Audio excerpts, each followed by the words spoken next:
Hello students, this lecture is for the 11th of January 2018. As I announced previously, this class is online because I'm going to be down in South Carolina working on the FE exam. So let's begin with a couple of announcements here. First of all, please remember that homework number 1, which is that introductory assignment, that should be uploaded to MU Online before noon on Friday, January 12th. Don't print that out, don't email it to me. Uploading it to MU Online is the only form of submission. Also, homework 2, which is related to interest, that assignment needs to be completed by Thursday, January 18th. And again, that should also be uploaded to MU Online before our class on that day, which is at 9:30 a.m. So homework number 2 is included on MU Online. You can find the PDF there. I'm also going to be emailing a PDF of that assignment to you so you can get an early start on that. Avoiding procrastination is the best way to make an assignment seem a little bit easier, and if you begin on it when you first learn the material while it's still fresh in your mind. So related to the homework, since you're going to be solving your calculations on hand, but it's an electronic submission, you need some way to turn your hand calculations into a PDF file. Maybe the easiest application I've found for doing that is a program called Cam Scanner. And you can find Cam Scanner on the iPhone App Store or in the Android Play Store. And once you install it on your phone, the way that it works is you take a picture of a document and it creates a PDF of that picture that you've taken.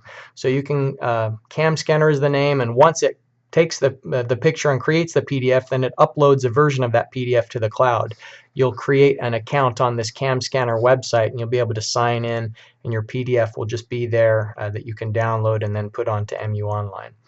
If there are any concerns or questions, I'll have some time to show you that process in class on Tuesday, but I just wanted to mention it now so that you could get an early start. So the subject of today's lecture is a continuation of the ideas that were introduced in the first class related to interest rates and rates of return. So I'm going to be showing an in-class exercise that you can solve to work through that. Also, we're going to be talking about some symbols that are related to the time value of money and preparing cash flow diagrams. Okay, in our previous lecture, we introduced this idea of rate of return or interest rate as being some amount of interest that accumulates during a time unit, such as during a 1-year period, relative to the original principal amount that's either been borrowed or loaned. And so that rate of return is a percentage, when you multiply it by 100, that kind of expresses the ratio of interest to the original principal. So to practice that concept and to get some calculation practice in preparation of the homework, I've distributed an in-class exercise in the email that accompanies this lecture link, and also it's posted on MU Online.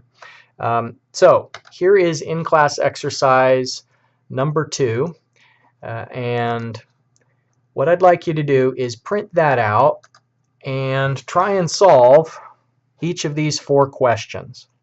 The first one is related to borrowing money at a 5% interest rate. So how much is owed if you borrow that at the end of a year? It's a relatively straightforward problem. Question 2 is also pretty easy. Now we're just calculating the rate of return rather than figuring out how much interest there is.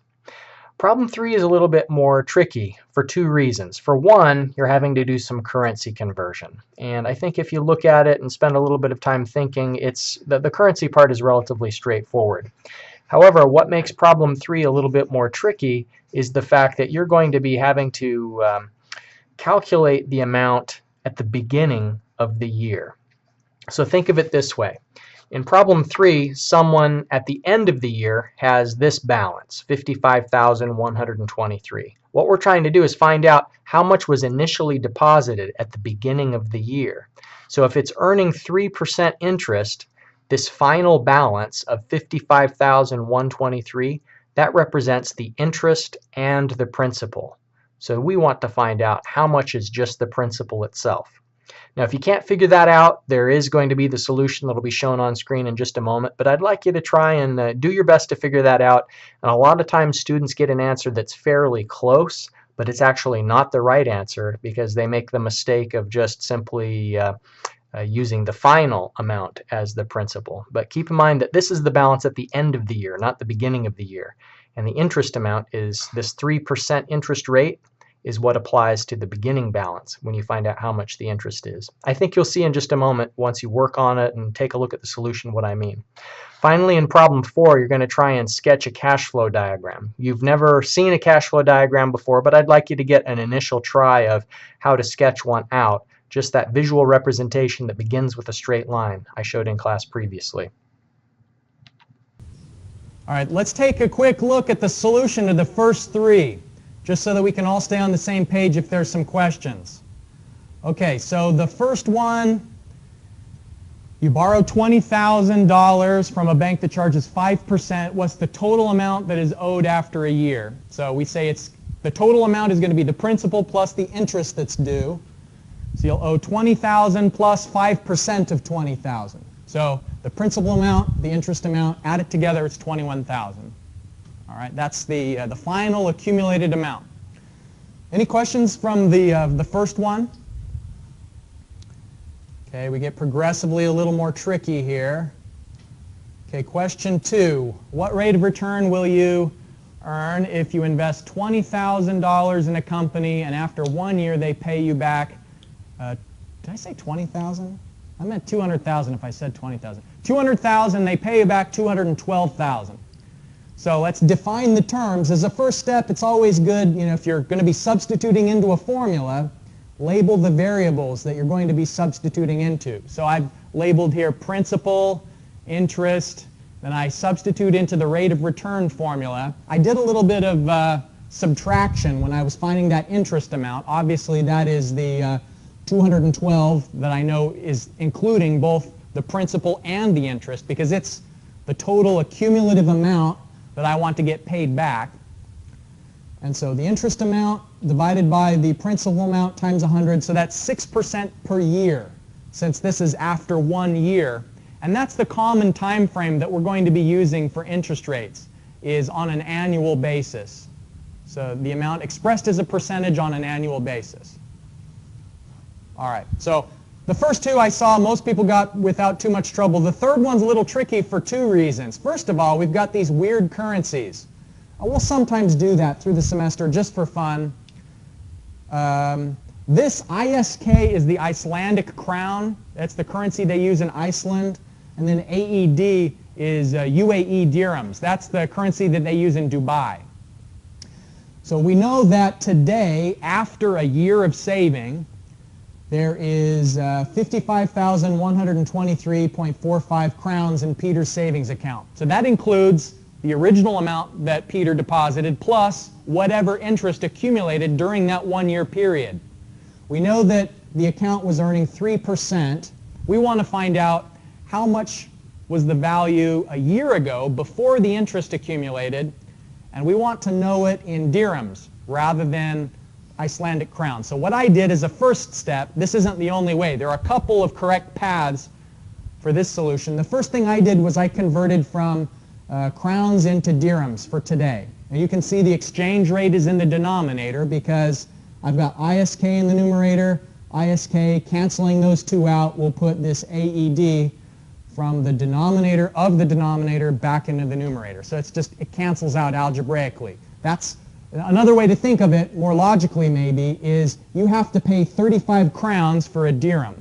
So obviously you're going to have fewer dirhams than you have crowns. So if you're not quite sure whether to multiply or divide, just think about which is worth more. A crown has more value than a dirham. No, other way around. You have to pay 35 crowns for a dirham. So today it's worth 1563.79 in dirhams. And then I say that a year ago, that's the amount we're trying to find. We don't know yet. But we know that the total amount today includes both the initial amount, which is our principal, and then the interest. This whole term together, the second term after the plus sign, that is the interest that was paid. And the interest is a function of the initial principal amount multiplied by the rate. So we're solving for x. X is our unknown initial amount, and I say if you add these 2 terms together, the initial plus the initial times the rate, so x times 0.03, that's 1.03 times x, solve for x, and you should get 1518.24 dirhams. Yeah? Good question. The 1 just comes from here, 1x plus 0.03x. And so the 1 is the principal amount, which I'm calling the initial. The way to think of it is at the end of the year, this amount, this 1563, has two parts. It has the initial amount that was deposited, and then it has the interest that accumulated. And so x is the initial deposit amount, and then this second term is the interest amount that accumulated. All right.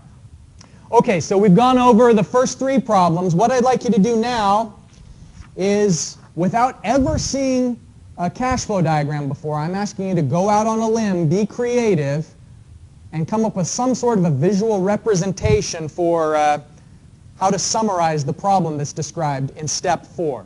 And once you've done that sketch, flip over the page and you can use your phone to solve problem 5. You're going to need access to the internet. I'm asking you to look up a few interest rates just so you get a feel for the magnitude of a credit card interest rate versus a savings account interest rate, and so on. So do the sketch, then start on part 5.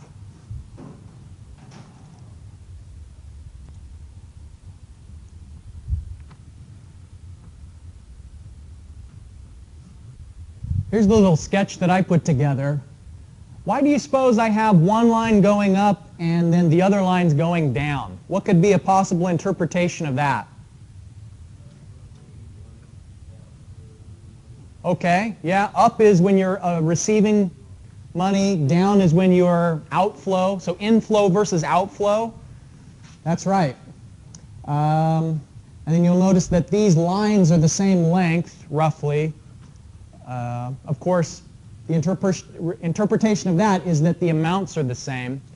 And I guess if I was being a little more precise, I should have made this line longer than the others because, 10,000, it should be a longer line than 3,300. And of course, I'm not going to get too picky when you do this sort of thing on homework or exams, but it's better for it to be approximately to scale, longer for greater amounts and so on. So, that's our first stab at cash flow diagrams. Now, on the back side of the paper here, the first thing is if you have money to save at Everbank. What amount did you find? Anybody looked that up? 1.11%, and they're bragging about it, is the irony. Is they are so proud of the 1.11% that they're paying.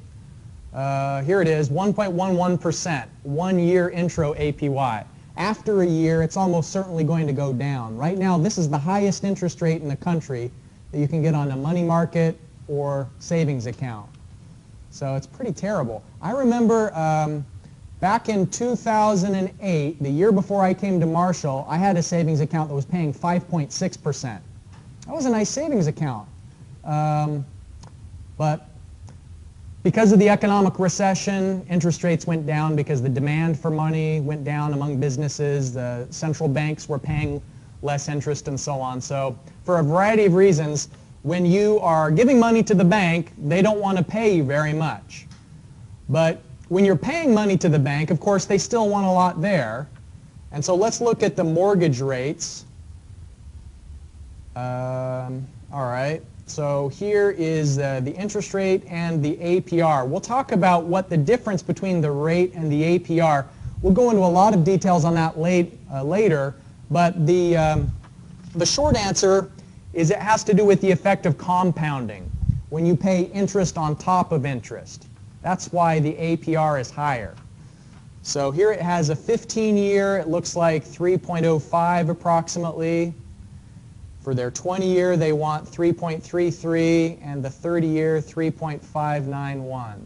Actually, that's a different web page than I found earlier when I was searching, so hopefully the rates are the same regardless of what part of their website you're looking on. How would you explain the trend? First of all, what is the trend?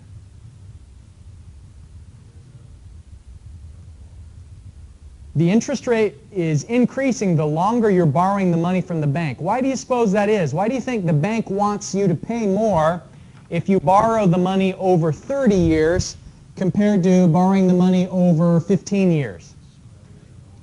What was it? Smaller payment? Okay. The value of the dollar is going down, right?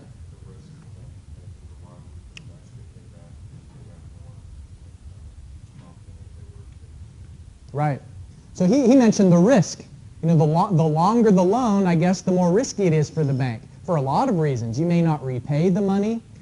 The economy may change. And so that if there's a lot of inflation, you're paying back the bank with money that isn't worth as much. Did you have another comment? Right. That's right. So at the end of your 30-year mortgage, your payments are going to seem just so tiny by comparison to how they felt at the beginning of your mortgage. Not only because you'll probably be making more at the end of a 30-year mortgage, but also just the value of money has changed. Excellent. What about auto loans? How do auto loans compare to house loans? Let's look it up. First of all, you'll notice it's changing based on the model year of the car, which I think is a little bit interesting. The trend there, I think, is that the interest rate goes up a little bit for older cars because it's more risky for them the longer the loan, and newer cars are, I guess, going to hold their value better because a loan like this is secured against the value of the vehicle. So again, these differences in interest rate. I asked you to look at the 2012 car. If it's 54 months, what I just did some rough calculations here, and I said for 54 months, if it's a 2012 model year, it was probably actually built in 2011 because that's a game that the automakers play to try and make people feel like they've got like an even newer car as they're releasing it a year in advance. So it could have been built in the middle of 2011. So at the end of 54 months, that's 4.5 years. And if you started that loan today, we're already most of the way through 2016, 8/12 of the way. So it could actually be, the car could be 10 years old by the time you stop paying it off. So why does that matter? Any idea why I asked you to think along those lines? Yeah, some cars don't last 10 years. I mean, they last longer than they used to, but you have to be careful because you could be paying off a loan for a vehicle that is in the junkyard, and that would be an unpleasant loan to pay for sure. Has anybody found the Chase United Mileage Plus Visa credit card? Anybody found that yet? What interest rate did you find? 16%. Variable, yeah, let's go look at that. So it was, if we just do the Google search for Chase United Mileage Plus Visa card, here is the main United, oh, that's the wrong one. Where was I looking? Here. All right, under pricing and terms. Boy, that really is small print, isn't it? It's like the last place you could possibly look on the page.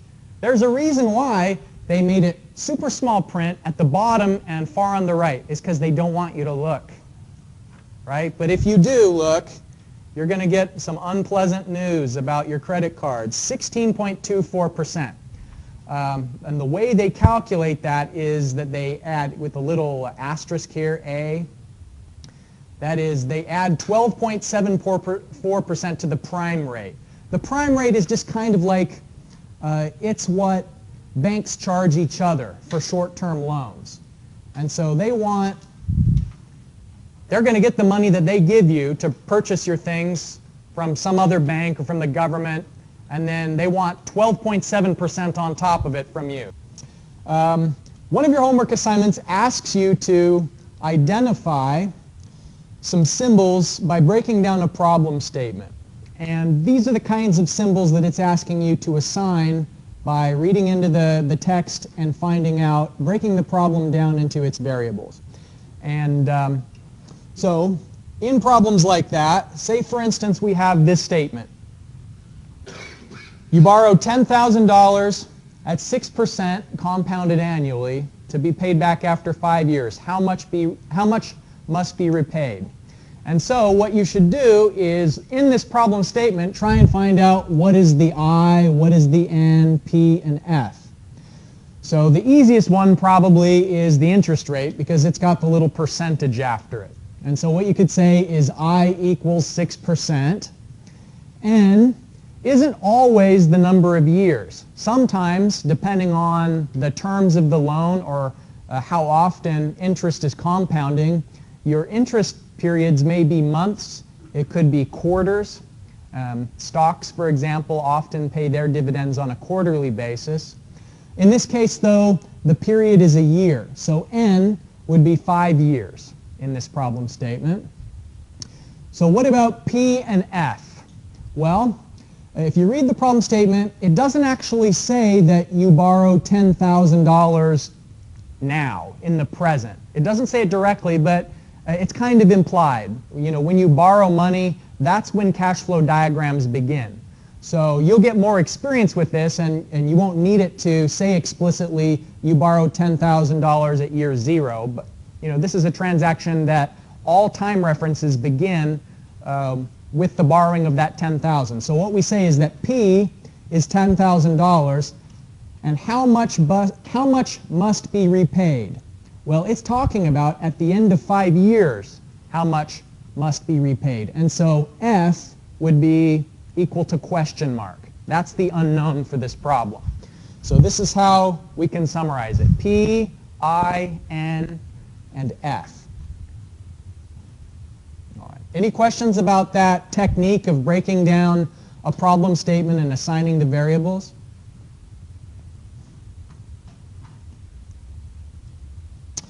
All right, we're going to change gears just briefly. We got a taste of different types of accounts in class last time when you were online trying to find interest rates for different types of accounts.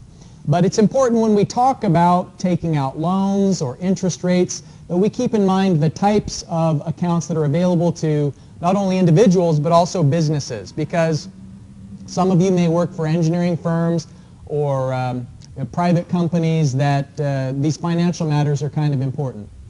So a checking account usually is something that you have lots of transactions against. The money may not stay in a checking account very long. There's high turnover, and it's uncommon for checking accounts to receive much appreciable interest.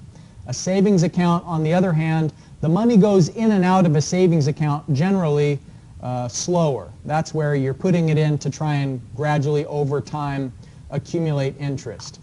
One difference between the savings account and the money market account that you were looking up, you know, the EverBank money market account from last time, is that in the case of a money market account you can write checks, but savings accounts typically don't allow check writing. And so a money market account is kind of like a hybrid between a checking and a savings, in that you have easier access to your money, but it also has higher interest rates. And there also is a federal regulation that money market accounts can only have 6 transactions per month. And so that's kind of in between the two. A certificate of deposit, or a CD, is kind of a contract between you and a bank where if you're putting money into a CD, you agree that you're going to leave it in for a fixed amount of time. And in exchange, banks will typically pay a higher interest rate on a CD than they would on a money market or savings account. And the reason why they're willing to offer a higher interest rate is because it gives them more security on how long they can loan the money out. So a savings or money market account, they have to give that back to you anytime with no advance notice. And so it makes it harder for them, for example, to take your money for a savings account and put it into a 30-year mortgage for someone else who's buying a house. Because you know, they have to have enough money on hand that any of their customers liquidate their savings or money market account, they have the money at the ready. But a certificate of deposit kind of gives the bank more stability of funds, and so as a result they're willing to pay slightly higher interest rates. Although these days even CDs don't pay enough to be worth your while. I mean, you know, if you look at the rates of any of these types of accounts relative to inflation, you basically lose money if you're putting it into the bank, because the price of goods is increasing faster than the value of your money when you put it into the bank. Kind of a bad environment. Any questions about these different types of accounts? All right, so how do you get at your money? Oftentimes you'll carry plastic around in your wallet, and even though the plastic may look the same, it has different implications. A debit card is when you're making a payment with it, it comes directly from your checking account. So that when you pay with a debit card, you're not incurring a debt that has to have interest paid on it. But you can only spend as much as you've got. Occasionally banks will have overdraft protection, which is just sort of like a small automatic loan that pops up if you accidentally overspend on your checking account.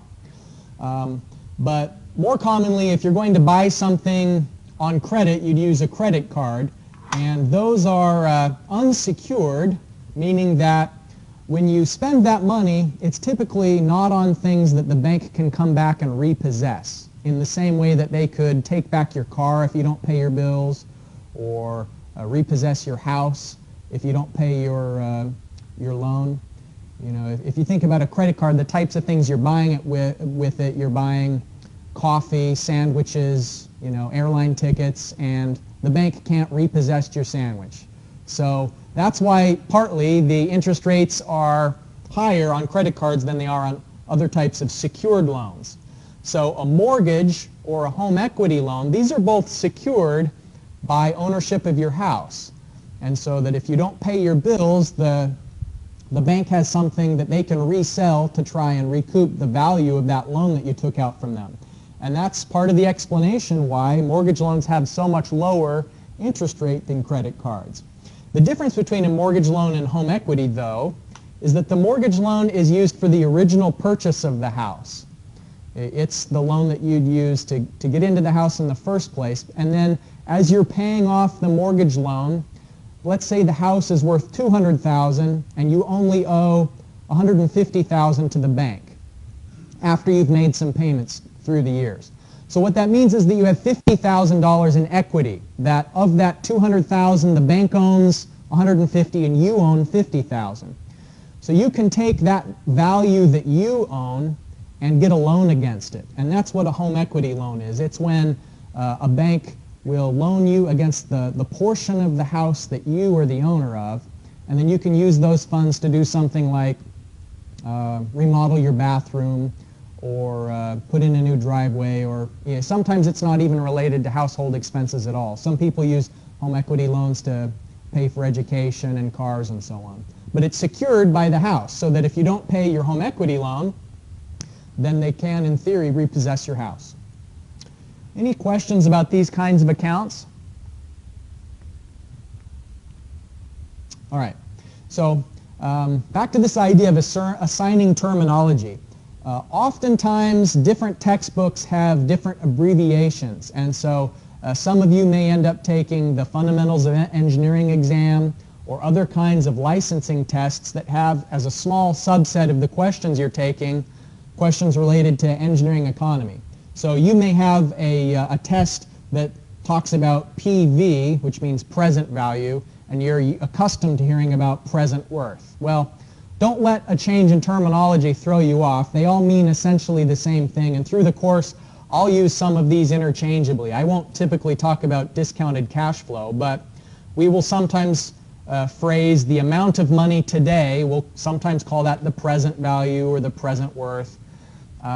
Sometimes we'll convert future amounts into its present equivalent. And so, for instance, we'll say $500 10 years from now is worth how much in today's terms. And so this word discount is talking about the process of moving money from the future into the present so that you know how much it is today. And it's called discounting because money is worth less in the future than it is now. And so that $500 in year 10 is going to be worth less than $500 in today's terms. And so we would need to discount that quantity to find out its worth today.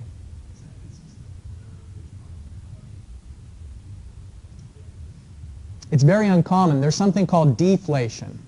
And deflation means that instead of prices going up, which is the typical thing, prices are going down.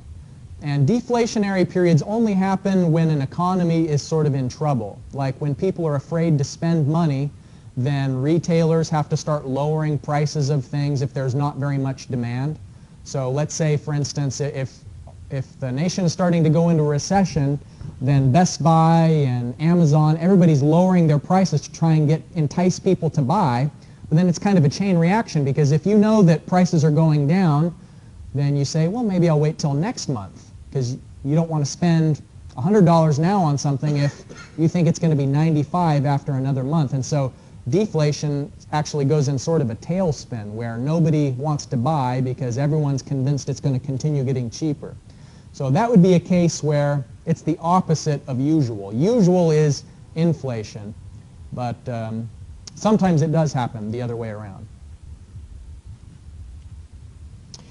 So present worth has a couple of different synonyms. So does future worth. Sometimes we call that future value instead of future worth. Now, annual worth is what we're going to call when there is a series of identical payments over time. If you're paying the same amount or if you're receiving the same amount, period after period, that's called an annual series or an annual worth. It's where you convert, say, the amount of money you're receiving from the bank today into how much you have to pay them every year for 30 years, or every month during a 30-year period. So we can convert back and forth between these different perspectives actually very easily. We're going to do it 3 different ways this semester. You'll have equations that you can do these conversions with, and there are also tables that they've already done the math and you just multiply an amount by a factor. So that's called the factor method.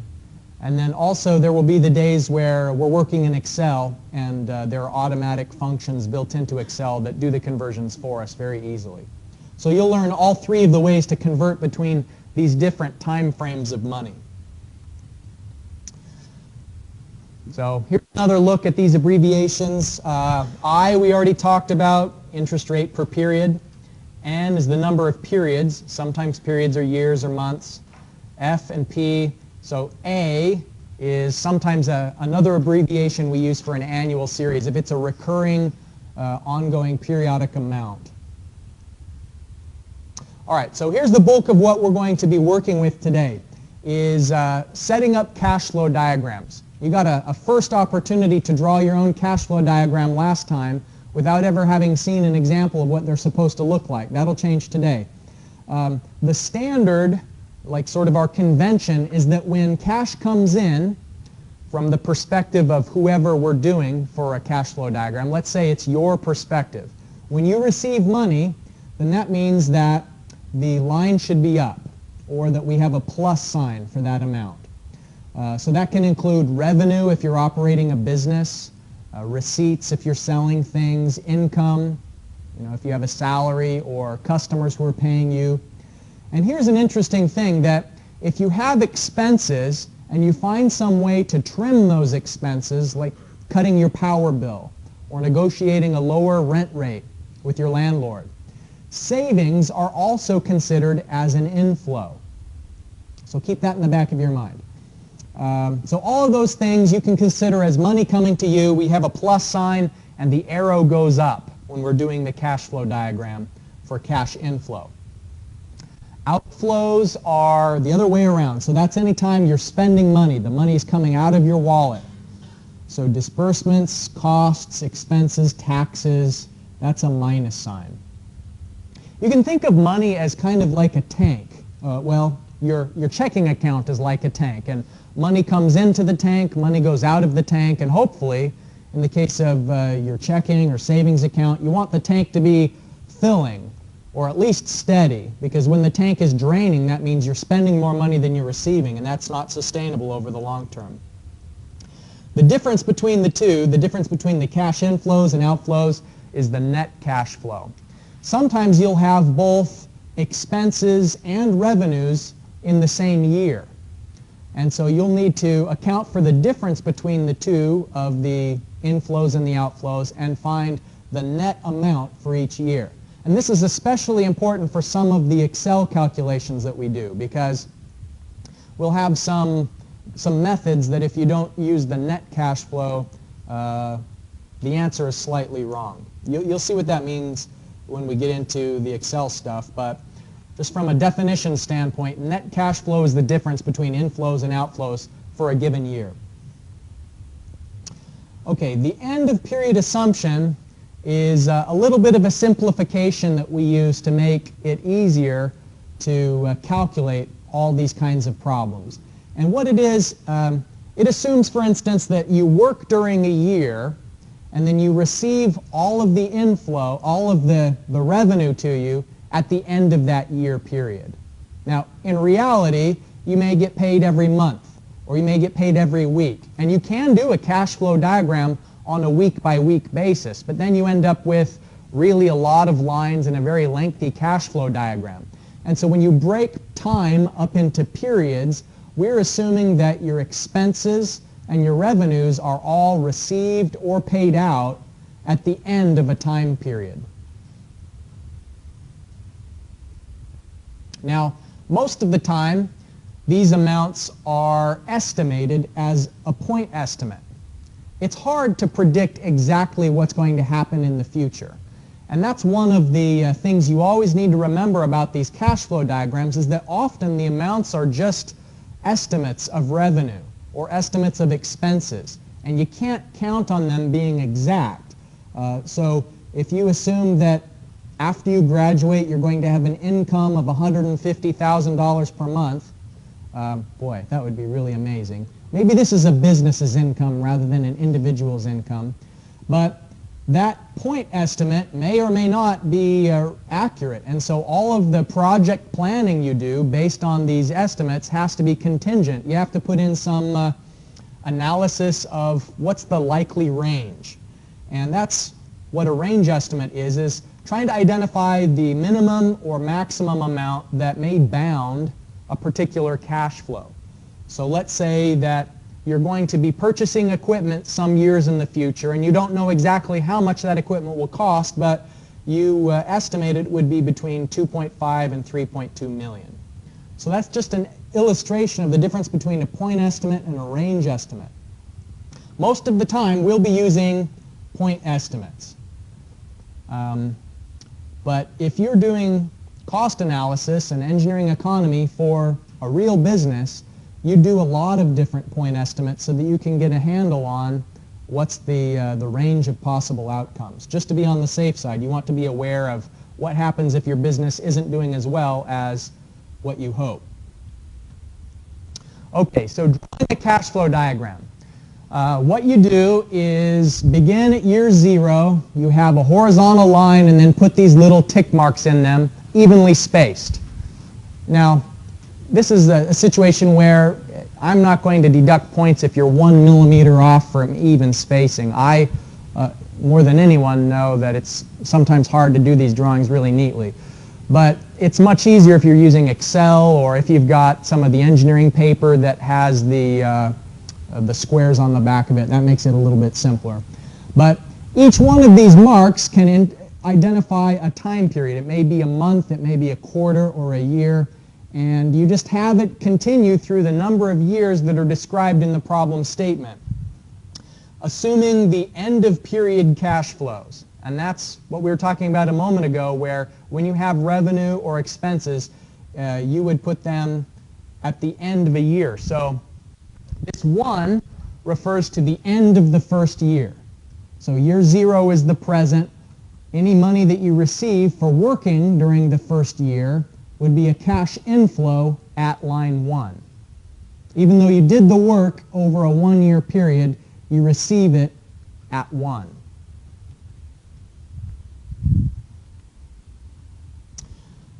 The length of the lines is approximately supposed to represent the amount of a cash flow.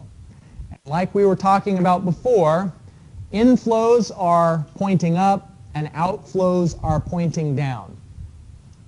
It's also customary to, in addition to writing the amount next to the line so that you can know how much the inflow or outflow is, it's also customary to write these variables. P would be an amount at the present.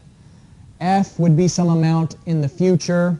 If you have a lot of ongoing payments that's the same, then that would be an A, an annual series. And you'll get in the habit of drawing those labels just because it makes it easier to translate the picture into the calculations that you'll need to do. Any questions about this cash flow diagram standard convention? All right, so I have an in-class exercise for us to work on today. First, you'll be classifying a variety of different categories of a university's inflows and outflows. You'll be putting it into which it's supposed to be for problem 1. In problem 2, you're translating a cash flow diagram into a table. And then there's also some problems on the back side as well where I ask you to draw cash flow diagrams. So I'm going to be circulating around with the solution as you're working on this. I can answer any questions you've got, and of course I encourage you to work with partners or in groups on these in-class exercises. It definitely does not need to be quiet in here as we work through these. There you go.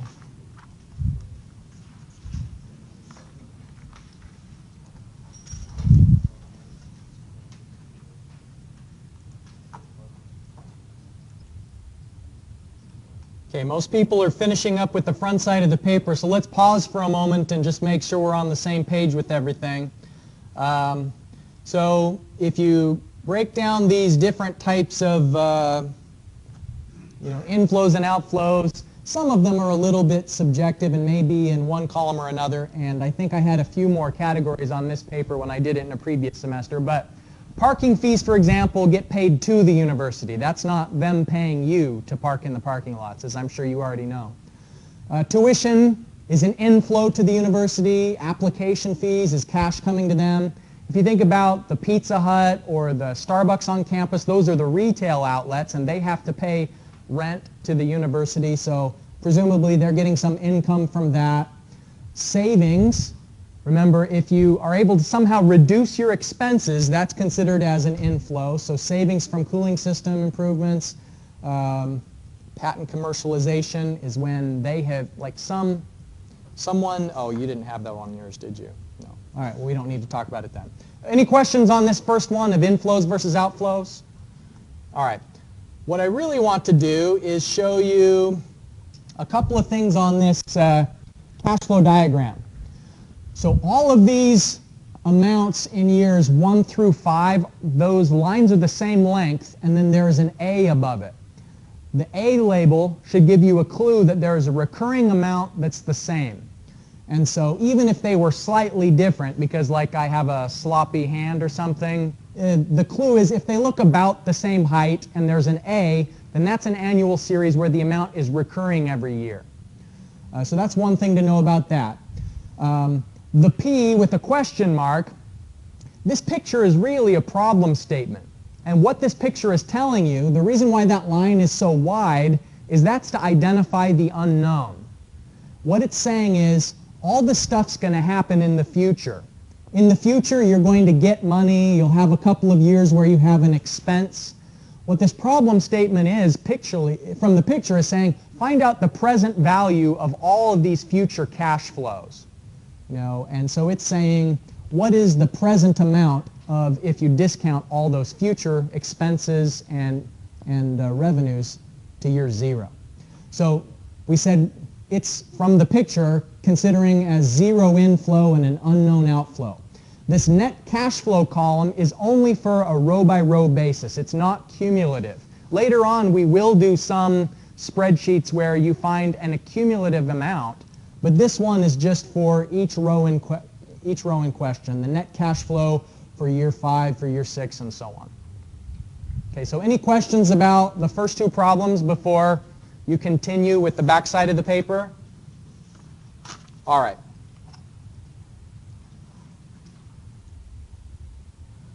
So 3 and 4 are really just mirror images of one another because of the difference in perspective. As I circulated around, I think everybody picked up on that concept that if it's going to be an inflow from your perspective, then that means it's an outflow from the bank's perspective.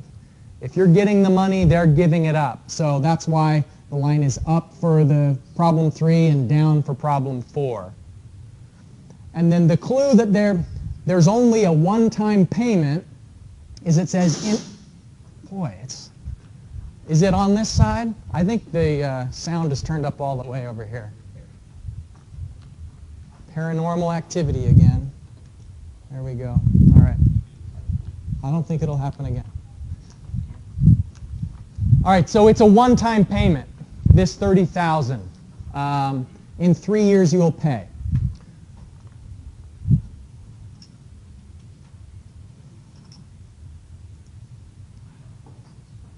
All right, so here's the last one.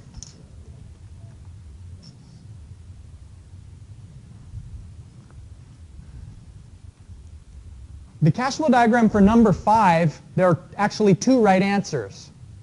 One approach is to say that the annual series continues through 6 years.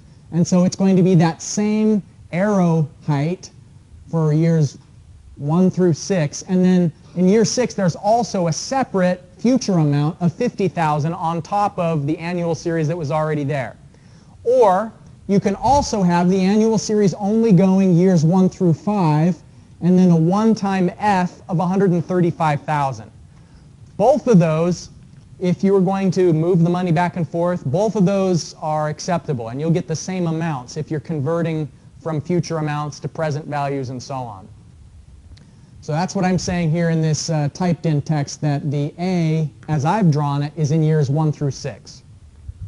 Does that make sense? All right.